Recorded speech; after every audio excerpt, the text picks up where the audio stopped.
میرے ساتھ اس وقت موجود ہیں سائبر ڈویژن کے معروف مذہبی اسکالر آصف جاوید بھٹی صاحب۔ محرم الحرام کے حوالے سے ہم ان کے خیالات سے آگاہی لیں گے۔ جی بسم اللہ الرحمن الرحیم۔ قرآن پاک میں اللہ تعالیٰ کا ارشاد ہے، ان الانسان لفی خسر الا الذین آمنوا وعملوا الصالحات وتواصوا بالحق وتواصوا بالصبر، کہ انسان سارے کے سارے نقصان میں جا رہے ہیں مگر جو ایمان لائیں گے اور نیک عمل کریں گے، حق کی ایک دوسرے کو تلقین کریں گے اور صبر کی ایک دوسرے کو وصیت کریں گے، وہ نقصان سے محفوظ رہیں گے۔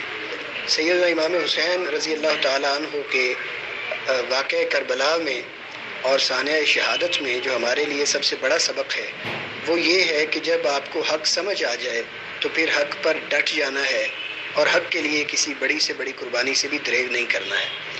آپ اندازہ کریں کہ وہ حق کے ساتھ کھڑے ہوئے ہیں اور نہ صرف اپنی بلکہ اپنے پورے خاندان کی اور اپنے پورے ساتھیوں کی وہ قربانی اللہ تعالیٰ کی راہ میں پیش کرتے ہیں۔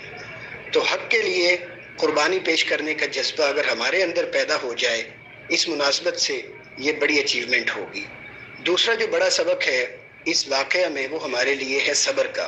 اللہ تعالیٰ نے حق کے بعد صبر کی بات کی ہے کہ جب آپ حق کی بات کرتے ہیں تو لازمی طور پر حق کی راہ میں مصائب آتے ہیں، مشکلات کا سامنا کرنا پڑتا ہے، اور پھر یہ جو راہ ہے وہ بڑی دشوار راہ ہے۔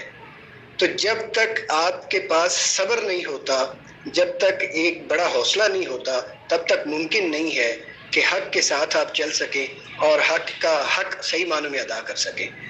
تو حضرت امام حسین رضی اللہ تعالیٰ عنہ کی شہادت میں دوسرا بڑا سبق ہمارے لیے صبر کا ہے کہ مصیبتیں لاکھ آئیں، پریشانیاں لاکھ ہوں، لیکن اللہ تعالیٰ کے ساتھ تعلق کو مضبوط کرنا ہے اور صبر کا مظاہرہ کرنا ہے، اور کبھی جو ہمارے پاؤں ہیں ان میں لغزش پیدا نہ ہو۔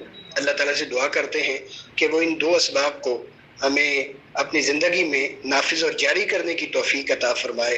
نمبر 1 تو حق کے ساتھ ہم کھڑے ہوں اور حق کے لیے قربانی دینے سے دریغ نہ کریں، اور دوسرے مرحلے پر ہم جو صبر ہے اسے اپنا اوڑھا بچھونا بنا لیں۔ السلام علیکم ورحمۃ اللہ وبرکاتہ۔